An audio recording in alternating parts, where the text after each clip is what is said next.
একটা শকুনের দল সমুদ্রের উপর দিয়ে উড়ে যাচ্ছিল। তারা রাস্তায় যেতে যেতে দেখতে পায় একটা ছোট্ট দ্বীপ। সেই দ্বীপে তারা নামে, আর নেমেই দেখতে পায় তাদের সেখানে পর্যাপ্ত পরিমাণে খাবার আছে। মেন্ডক, মাছ, বিভিন্ন ধরনের পোকামাকড়, ছোট ছোট জন্তু। তখন তারা মনে স্থির করে যে এখানেই তারা থেকে যাবে।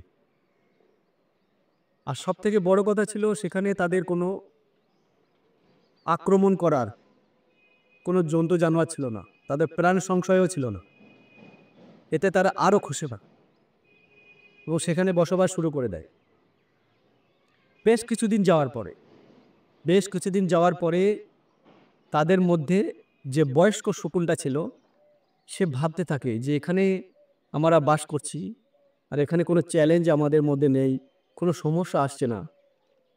তাহলে যদি হঠাৎ কোনো সমস্যা আসে, চ্যালেঞ্জ আসে, তাহলে তো আমরা মারা যাব, আমাদের পরবর্তী প্রজন্ম শেষ হয়ে যাবে। তো এই কথাটি বলার জন্য সকলকে ডাকে আর বলে যে এখানে আমাদের কোনো সমস্যা নেই, চ্যালেঞ্জ আসছে না। হঠাৎ করে এই ধরনের সমস্যা এলে তো আমরা তো সব মারা যাব। তাই বলছি, তোমরা আমার সঙ্গে পুরনো জঙ্গলে ফিরে চলো। বাকি সদস্যগুলো তার উপরে রেগে যায় আর বলে, যেটা হয় আপনি যান, আমরা যাব না, আমরা এত সুন্দর জায়গাতে আছি, এখানে খাবারের অভাব নেই। আপনি কি বলেন, পাগলের মতো? তখন বড় শকুনটা বলল, ঠিক আছে তোমরা থাকো, আমি চলে গেলাম। বেশ কিছুদিন যাওয়ার পরে সেই বড় শকুনটা মনে মনে ভাবে যে আমি আমাদের সঙ্গসাথীদের একবার দেখে আসি।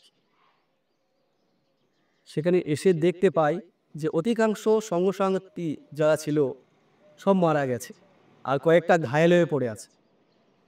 যাদের ঘায়েল সদস্যদের কাছে যায় আর জিজ্ঞাসা করি যে কি হয়েছিল আমি চলে যাওয়ার পরে, কোন তারা বলল, আপনি ঠিকই বলেছিলেন, আপনি চলে যাওয়ার পরে এখানে একটা জাহাজ আসে আর মানুষের কিছু চিতা ছেড়ে যায়। চিতাগুলো যখন ছেড়ে যায়, প্রথম আমাদের কিছু বলেনি।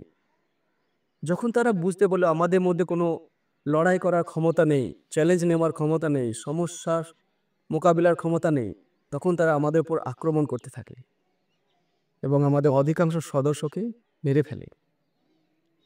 তাই বন্ধুরা, এই ছোট্ট গল্প থেকে আমরা যেটা বুঝতে পারছি, আমাদের চলার পথে, আমাদের জীবনে চলার পথে সমস্যা, চ্যালেঞ্জ, বিপদ অবশ্যই দরকার আছে। এগুলো যদি না আসে, তাহলে আমরা এগুলোর মোকাবিলা করার যে পদ্ধতি, যে টেকনিক, সেগুলো আমরা কোনোদিনই শিখতে পারবো না।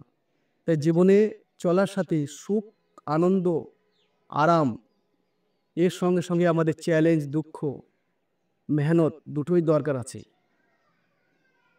অবশ্যই দরকার আছে। যদি আমরা এই চ্যালেঞ্জকে, লড়াইকে, প্রতিযোগিতাকে, সমস্যাকে এড়িয়ে চলি, তাহলে আমাদের ওই শকুনের দলের মতো অবস্থা হবে।